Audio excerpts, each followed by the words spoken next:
Hi everyone, and welcome to another episode of Radiant Central, and I'm your host Natasha St. Michael, and thank you so much for joining me. So today I want to share my weight loss success story. I've been meaning to do a video on this for ages. I actually reached my weight loss goal a year and a half ago, but at the time I got married, then I had a baby, and so my headspace was definitely not on my weight loss success story. But now that things are back to normal, I am really happy to be making this video and to talk about what I went through and what I did to lose weight, because over the course of a few years I had gained about 30 pounds and then afterwards lost it. And so just to give people a little bit of a background with my weight gain and then my weight loss, I was pretty much thin my whole life. I'm 5'6", and I weighed probably between 118 and 125 pounds up until my early 30s. And then in my early 30s, I quit smoking and I put on a bunch of weight. And over the course of a few years, I continued to put on more and more weight. And then I would say about 3 years ago, I started finally tackling the weight gain, and I lost about 30 pounds in about a year and a half. So back in my early 30s when I quit smoking, I was desperate to quit smoking, and pretty much my mindset was that I would do anything to quit smoking. Even if it meant I would have to eat a lot or that I'd put on weight from quitting smoking, that did not matter. I wanted to quit smoking. And so I was victorious with quitting smoking, but within the first 2 months of quitting smoking, I put on about 10 to 15 pounds, and then after that, over the years, I continued to gain more and more weight. And it was a very frustrating experience because I was on a very healthy diet. And it was interesting to see that simultaneously, as I was gaining more and more weight, I was actually reversing a lot of health conditions that I had. So back then I had polycystic ovarian syndrome, and I was on a raw vegan diet, and I was able to reverse the polycystic ovarian syndrome. I was able to get rid of cysts that were covering my ovaries and get rid of adult acne, balance out my hormones, get my fertility back, my period back, and also I had other issues too with depression and also inflammation in my joints, a lot of bursitis, and all sorts of stuff. Like I just wasn't in a very healthy point in my life, and by being on a healthy raw vegan diet, I was able to reverse all these health conditions, but I was gaining a lot of weight.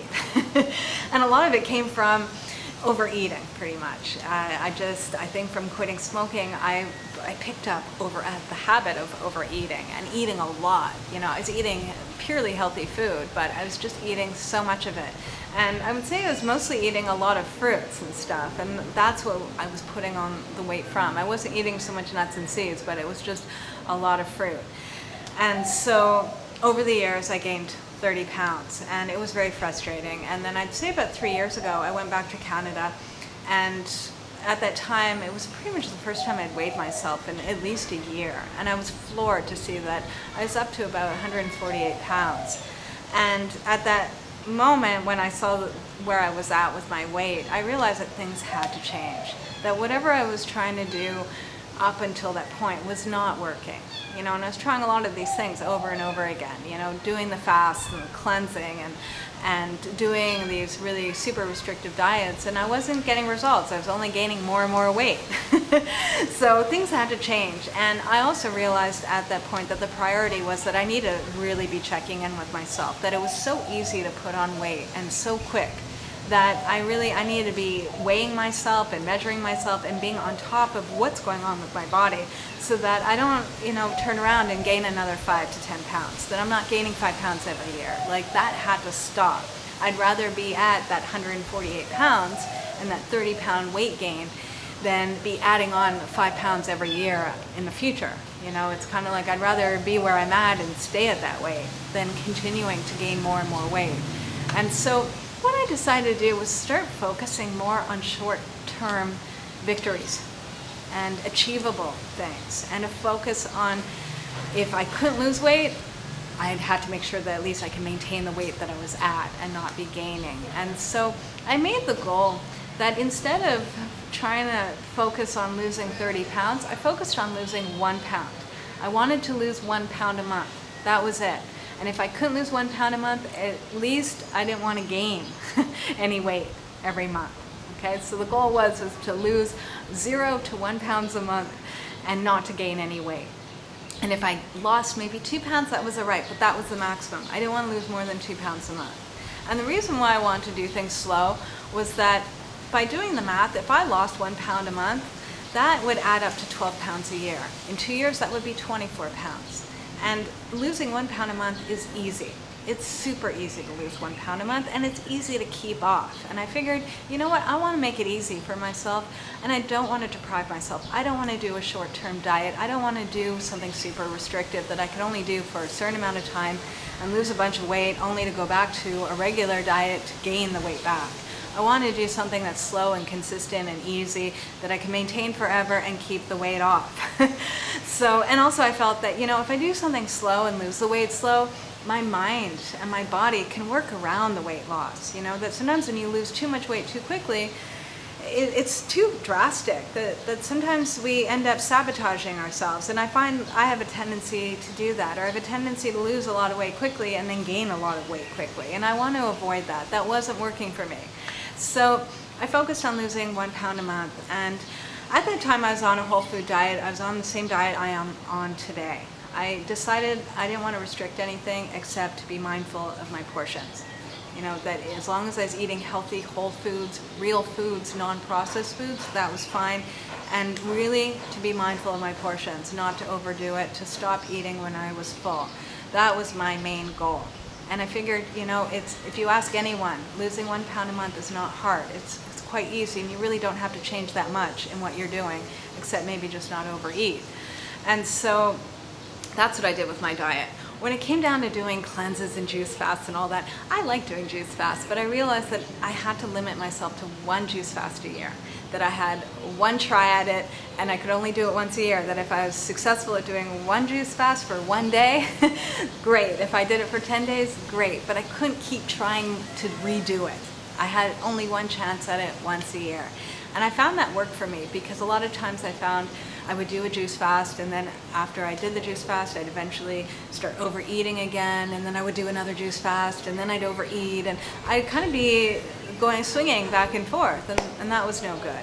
So if I did 1 juice fast a year, it was about my health, and it was about just doing a cleanse and doing it once, and then taking responsibility to eat healthy afterwards, that I couldn't go back and do a juice fast again. And so that really helped as well.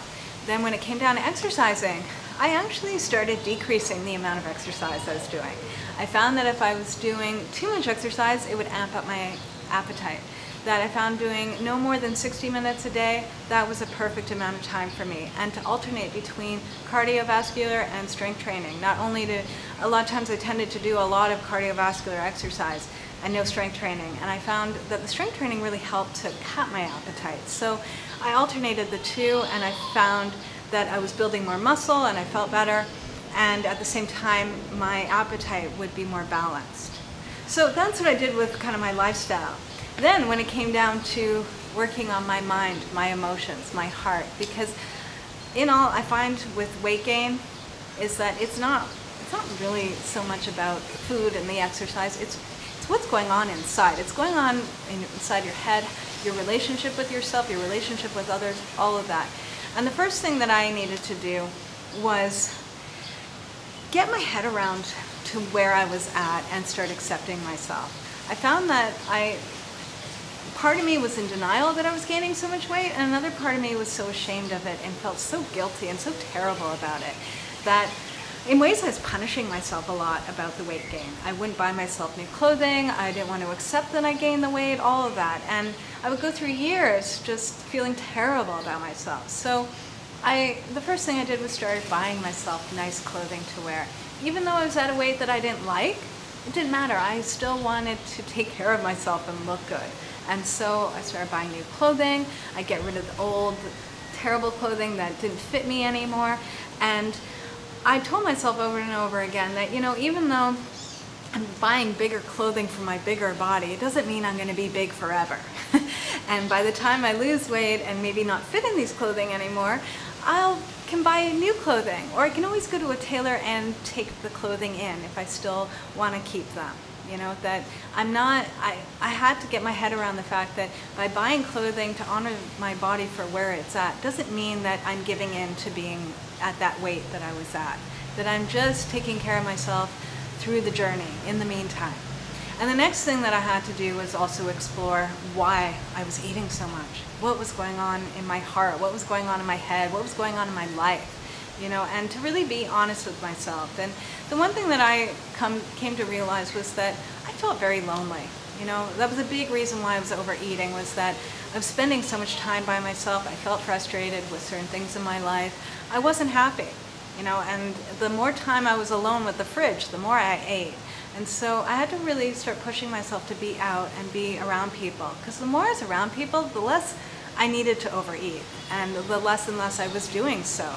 So socially, I had to work on myself and also work on my emotions and working on different ways to release stress besides going to the refrigerator. And over time, these things became easier and easier and easier.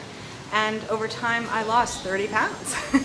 And the greatest thing is that I ended up getting pregnant after I lost the 30 pounds, and I had a very healthy baby, and I was able afterwards to go back to my goal weight again without any problems, without even having to make a huge effort for it either.